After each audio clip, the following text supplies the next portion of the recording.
Hello everyone. In this video we're going to be covering concepts from the course of Chemistry 1412, also known as General Chemistry 2.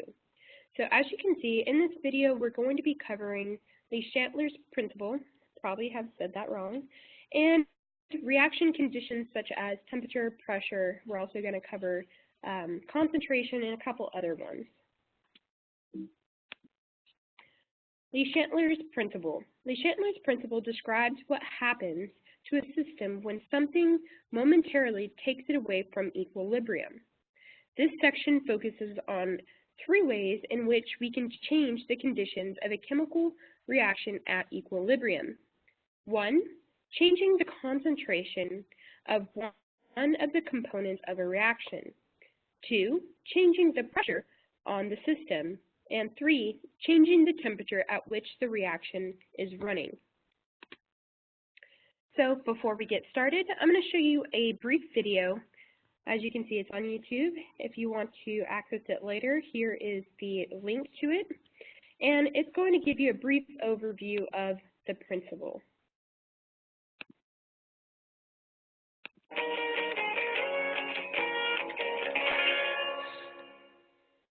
Hi, it's Mr.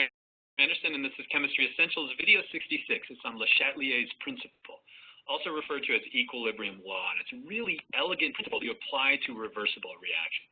And it basically says if there's ever a disturbance to equilibrium, the reaction will move to counteract that disturbance. And so let's say, for example, I'm at an equilibrium state between reactants and products, and I all of a sudden get an influx of reactants, way more reactants, to throw my equilibrium out. And so what can I do? Since this is a reversible reaction, move the reaction from the left to the right according to Le Chatelier's principle. As I do that, I increase the amount of products and I bring it back into balance. That's essentially Le Chatelier's principle. And so according to that, in any reversible reaction where we have reactants and products and it's established in equilibrium, if we ever have a disturbance, and that disturbance could be adding or removing chemicals, it could be a decrease in volume, an increase in pressure, it could be an increase in temperature, a decrease in temperature, or even dilution, what's going to happen is a new equilibrium is going to be reestablished again. And so let me give you an example of that, a graphical example. If we're looking at the Haber process where we're taking nitrogen and hydrogen gas and converting it into ammonia, this could be our initial equilibrium where we have given amounts of concentration of each of these. But let's say at this point right here, there's an influx of hydrogen. So we're increasing the amount of hydrogen. So that means we're increasing the reactants on the left side of the reaction. According to Le Chatelier's principle, the reaction simply moves to counteract that additional reactants. And so which way is it going to move? It's going to move to the right. And so what's going to happen to the amount of hydrogen? It's going to decrease. What's going to happen to the amount of ammonia? It's going to increase. What's going to happen to the amount of nitrogen? It's going to decrease because it's a reactant as well. And so a new equilibrium is going to be established. And so if we look at this at the molecular level, so this is all of our gases. Again, they're all mixed in together, but we have varying amounts of that. Let's say we get an increase in the amount of hydrogen gas. How can we get rid of that hydrogen gas? We can simply combine it with nitrogen, make more ammonia, and then we can reestablish that new equilibrium again. This also applies to pressure caused by changes in volume as well. And so let's say we're looking at this reversible reaction where we have dinitrogen tetraoxide, which is a clear gas, which can move reversibly to nitrogen dioxide, which is going to be a reddish-brown gas. And let's say we put a mixture of these gases at equilibrium inside this chamber right here, and I were to simply decrease the volume. So if I decrease the volume, it's going to be more concentrated, and so we're going to have a darker color. But if you were to watch it for a given amount of time, it'll turn back to that color. And so it's important that we understand really what's going on, and you can't figure it out looking at it this way. Let's look at it at the molecular level. So originally we had a mixture of those gases that look like that. And why was it reddish, brownish? Because we had enough of those nitrogen dioxides, which are going to be these ones right here, which give it that kind of a color. So what happens when I squeeze it? What happens when I decrease the volume? I'm increasing the pressure of those gases. And so according to Le Chatelier's principle, what's it going to do? It's going to move to counteract that increased pressure. Well, how can it do that? Well, if you look here at the reaction, we've got 2 moles of the nitrogen dioxide on the right side, but only 1 mole on the left side. And so if we could move this reaction from the right to the left, we can decrease the number of moles that we have. And we can alleviate some of that pressure. And that's really what's going on. And it's going to take a little bit of time for that to occur, but that reaction is switching from the right back to the left. This also applies to temperature and energy as well. So let's look at that same reaction. Again, we're taking this colorless dinitrogen tetraoxide and moving it into nitrogen dioxide, which is reddish brown. As we move from the left to the right side, that's going to be an endothermic reaction. What does that mean? It actually takes in heat from the surroundings as we move from the left to the right side. And so I'm simply going to add that heat down on the left side, and we can now treat it as a reactant. And so what happens if we increase the temperature? If we increase the temperature, if we increase that heat, what it's really doing is it's essentially adding more reactants. It's adding more things on the left side. And remember, when we added more hydrogen in that Haber process, what happened? It switched to the right side. So we had a shift towards the right side. What's that going to do? It's going to push our reaction to the right. We're going to get a darker color. And so this is the same concentration of gas, but here and here they've heated it up. And so we're seeing that reaction move to the right side to counteract that increased temperatures. Likewise, what happens if we decrease the temperature? It's like decreasing the reactants on the left side, and now it's going to move towards the left side, and we're going to have more of that colorless gas. And so Le Chatelier's principle is wonderful, and we can apply it, for example, to increase yield. And so let's say we're looking at this Haber process where we have nitrogen gas and hydrogen gas making ammonia. This is an exothermic reaction, and so that means we could put heat on the right side. And so let's say I want to increase the amount of ammonia. Well, let's look at the concentration. If I want to increase the amount of ammonia, what would I do? I would simply increase the reactants. If I can increase the concentration of my reactants, it's going to push the reaction to the right side. I'm going to have more of that ammonia. Let's look at the next one. How could I increase my percent yield by changing the volume and thereby the pressure? Well, if you look on the left side, we have 3 moles, or excuse me, if we look on the left side, we have 4 moles. On the right side, we have 2 moles. And so if I could squeeze this reaction, it's going to convert towards lower moles. It's going to convert towards that ammonia. It's going to have a greater percent yield as well. Now let's look at temperature. I mean, the temptation is to say just heat it up, and that's going to give us more of the yield. But since this is an exothermic reaction, that means we have more heat on the right side. And so if I increase the temperature, it's actually going to push it back to the left side. And so I would want to decrease this reaction's temperature in order to get more of that percent yield. In actuality, there's a nice balance because we want it to go quickly, and so temperature and pressure are actually balanced out. And so did you learn which way the reaction is going to shift based on disturbances, be it either concentration or pressure or temperature? And then finally, could you, given a reaction, figure out ways by changing temperature, volume, and concentration to increase percent yield? I hope so, and I hope this was helpful. All right, so let me go ahead and exit this, and we'll go back to our PowerPoint presentation. So hopefully that gave you a brief little overview of what we're going to be covering for the rest of this PowerPoint.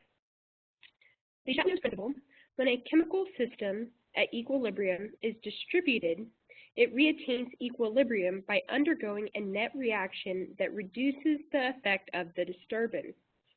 So this is what he was talking about in the video.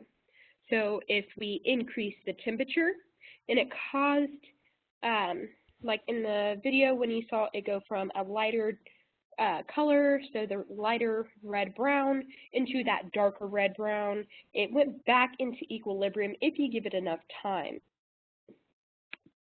A system is disturbed when a change in conditions force it to temporarily come out of equilibrium. So conditions such as concentration, temperature, and pressure, or changing the volume. The system responds to a disturbance by a shift in the equilibrium position. So it's going to shift it out of equilibrium, and in turn it will have to shift back. To shift to the left is a net reaction from product to reactants, and a shift to the right is going to be a net reaction from reactants to products. This is an important key factor to remember. So if you're shifting from products to reactants, it's going to be a shift to the left. Reactants to products, shift to the right. Effect of a change in concentration. If the concentration of A increases, the system reacts to consume some of it. If a reactant is added, the equilibrium position shifts to the right. If a product is added, the equilibrium position shifts to our left. If the concentration of A decreases, the system reacts to produce some of it. If a reactant is removed, the equilibrium position shifts to the left. If a product is removed, the equilibrium position shifts to the right. Only substances that appear in the expression of Q can have an effect. A change in concentration has no effect on the value of K. So this picture kind of wraps up everything that last slide had. So here is our example reaction. So we have PCl3 plus Cl2 yields PCl5. And this is a reversible reaction. So it can go from products to reactants, reactants to products. So if anything that happens on the top, so if we increase our reactants or decrease our product, it's going to have a change to a shift to the right. So it's going to shift towards our products. Anything that happens below, so a decrease in our reactants or an increase in our product, is going to cause a shift to the left. So this is a good tool to kind of take note of. That way you can understand which direction your reaction is shifting based off of the change. And this is going to be change in concentration. The effect of change in pressure or volume. Changes in pressure affect equilibrium systems containing gaseous components. Changing the concentration of a gaseous component causes an equilibrium to shift accordingly. Adding an inert gas has no effect on the equilibrium position, as long as the volume does not change. This is all because the concentrations and partial pressures remain unchanged. Changing the volume of the reaction vessel would cause the equilibrium to shift if our delta N of our gas is not equal to 0. So remember, delta N is going to be moles of your gas product minus the moles of your gas reactant. Let's continue. Changes in pressure or volume have no effect on our K value. So now we know that concentration and pressure both do not affect our K value. As pressure increases and volume decreases, the reaction will favor the side with fewer moles. This is a very important thing to remember. So whenever you're trying to determine which side the reaction favors, it's the side with the fewer moles. So let's check our understanding. Which of the following, or what will happen to the following reactions if the volume of the container is decreased? So we're decreasing our volume and increasing our pressure. Which direction will the reaction shift? So we have two different reactions. We have CO2 gas plus CF4 gas yields 2COF2 gas. In part B, we have C solid plus H2O gas yields CO gas plus H2 gas. So let me exit from here and move to our boogie board so that we can work this example.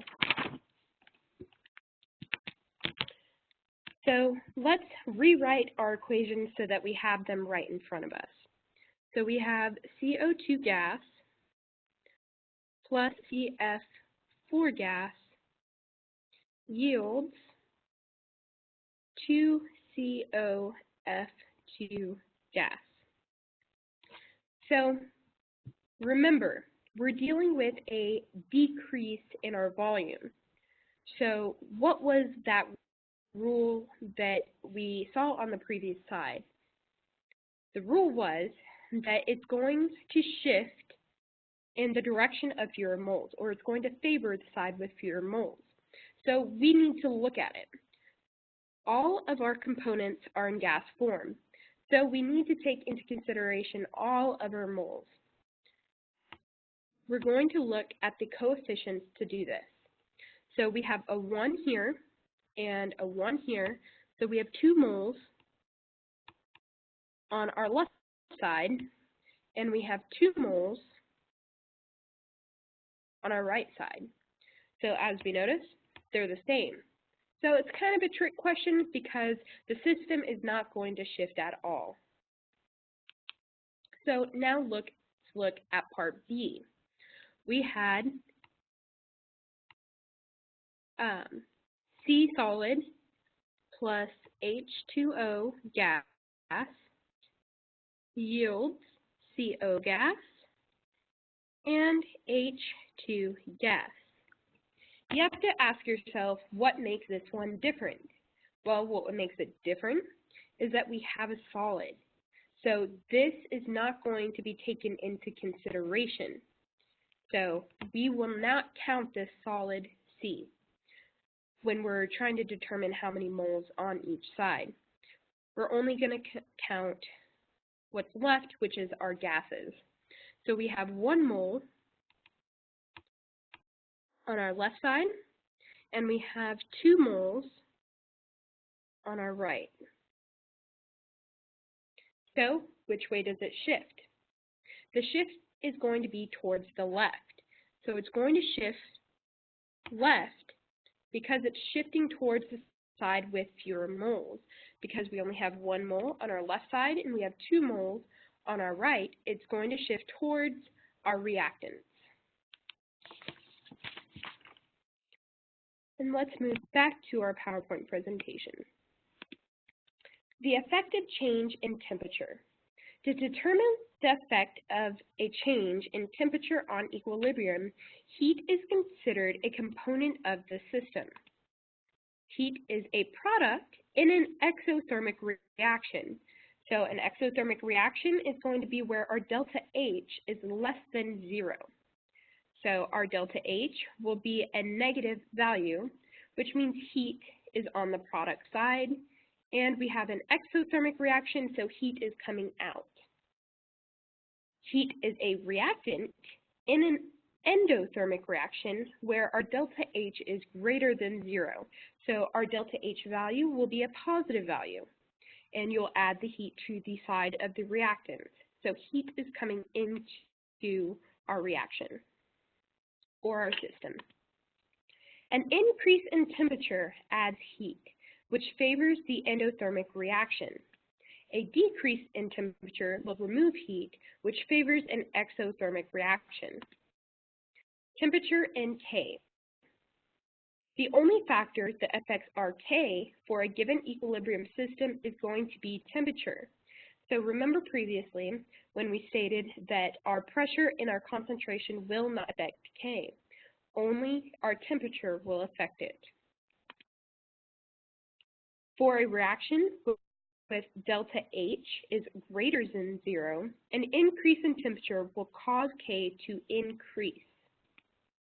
For a reaction with delta H is less than 0, an increase in temperature will cause K to decrease. This is going to be important to remember when we're going through some of our future examples. The Van Hoff equation shows this relationship.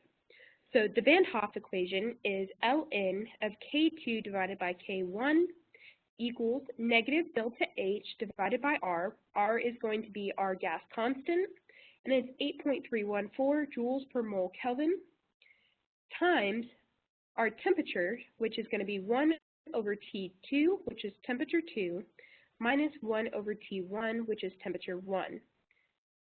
K1 is the equilibrium constant at T1. So your K1 and your T1 will go together, while your K2 and your T2 will go together. Example 1. How does an increase in the temperature affect the concentration and K value for the bolded component? So we have 3 different examples we're going to work. Our first reaction is CaO solid plus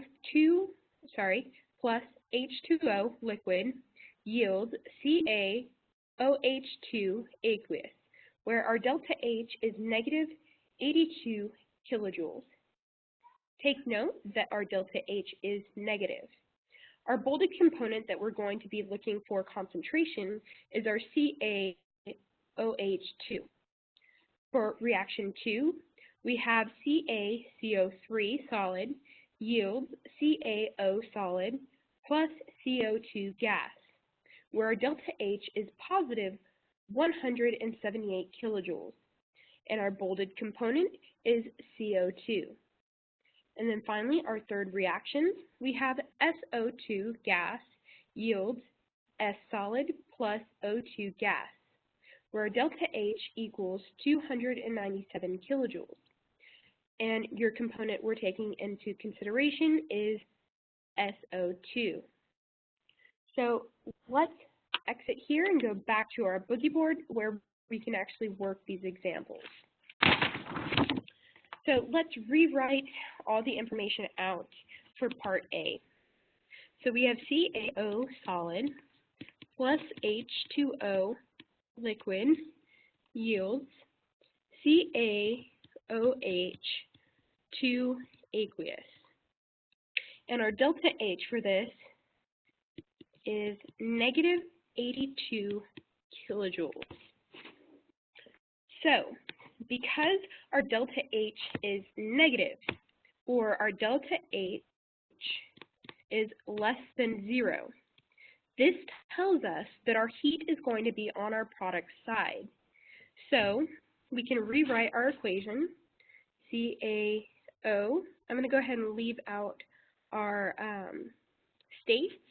So, CaO plus H2O yields CaOH2 plus heat.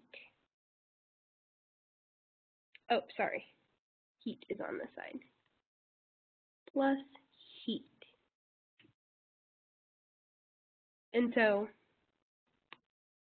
we have to take this into consideration when we're trying to determine what our K and our shift in concentration. And we're looking at the shift in this concentration right here. So our delta H also tells us what is happening to our K value. So when our delta H is less than 0, we're going to have a K that is decreasing.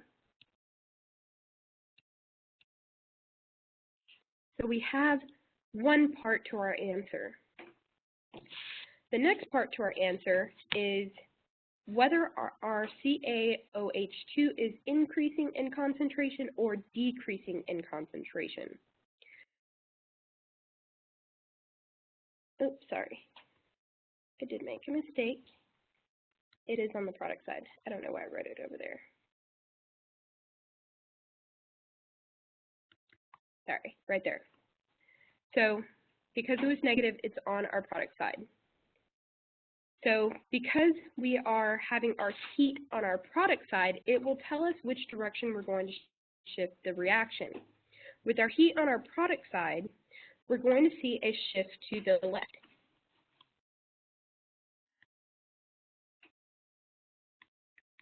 And so if our reaction is shifting towards the left, what is going to happen to this concentration? We're going to see a decrease in this concentration. So the concentration of CaOH2 is going to decrease. And this would be our second part to this question. And now we can move on to part B. So we had CaCO3 yields CaO solid plus CO2 gas, where our delta H is 178 kilojoules.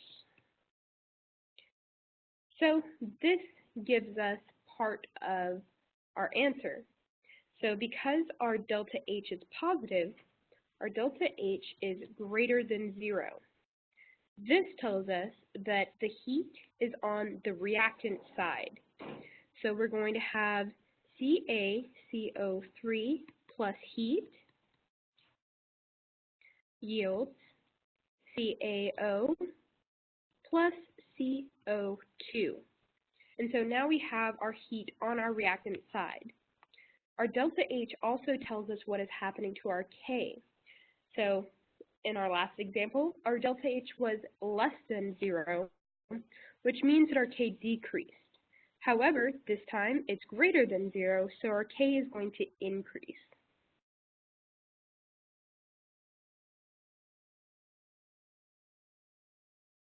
So you have part of your answer now. And so having it written out with our heat on our reactant side, we know that our reaction will shift right. And because we're shifting right, the component we're looking at is CO2. So by shifting right, what is going to happen to this concentration? The concentration of CO2 is going to increase. And you have your second part to your answer. And now let's look at our third example. So we have SO2 yields S solid plus O2 gas, where our delta H equals 297 kilojoules. So our delta H is positive, which means that delta H is greater than 0. And with our delta H being greater than 0, we know that our K is going to increase. So we have part 1 to our answer. And because our delta H is greater than 0, we know that heat will be on our reactant side. So we can rewrite our equation with our heat on the reactant side. So we have SO2 plus heat yields S plus O2. And the component we're looking at is our SO2. With the heat being on our reactant side, our reaction will shift to the right. So it's shifting in the opposite direction that our heat is on. Because we're shifting in the right and the component we're looking at is on our left-hand side, we know that the concentration of SO2 is going to decrease. And you have your final answer for this example. So let's shift back to our PowerPoint presentation. Catalyst and equilibrium. A catalyst speeds up a reaction by lowering its activation energy. A catalyst therefore speeds up the forward and reverse reactions to the same extent. A catalyst causes a reaction to reach equilibrium more quickly, but it's not going to have any effect on the equilibrium position. So a catalyst is something that a lot of companies will use in order to be able to get to where they want faster. However, do keep in mind, it will have no effect on that equilibrium position. This is a common question that professors like to ask, and you just have to keep in mind this simple fact. So that is all of the concepts we're covering for this video. The overall concept was Le Chatelier's principle, where we covered concentration. So we said that if you increase the reactants or decrease the product, it's going to cause a shift to the right in our reaction. If we decrease reactants and increase products, it causes a shift to the left on our reaction. For pressure or volume, by either increasing pressure and decreasing volume, the reaction is going to favor the side with the fewer moles. This is something very important to take into consideration when prepping for your exam. For temperature, it's the variable that is going to affect K. So keep in mind that temperature is the only variable that affects K. If your delta H is less than 0, your K will decrease. If your delta H is greater than 0, your K will increase. And the final concept that we covered was catalyst. So a catalyst will change the speed in which your reaction will take place. However, it will not affect the change in the equilibrium. Well, that is all that we have for this video. I hope that it was useful, and good luck.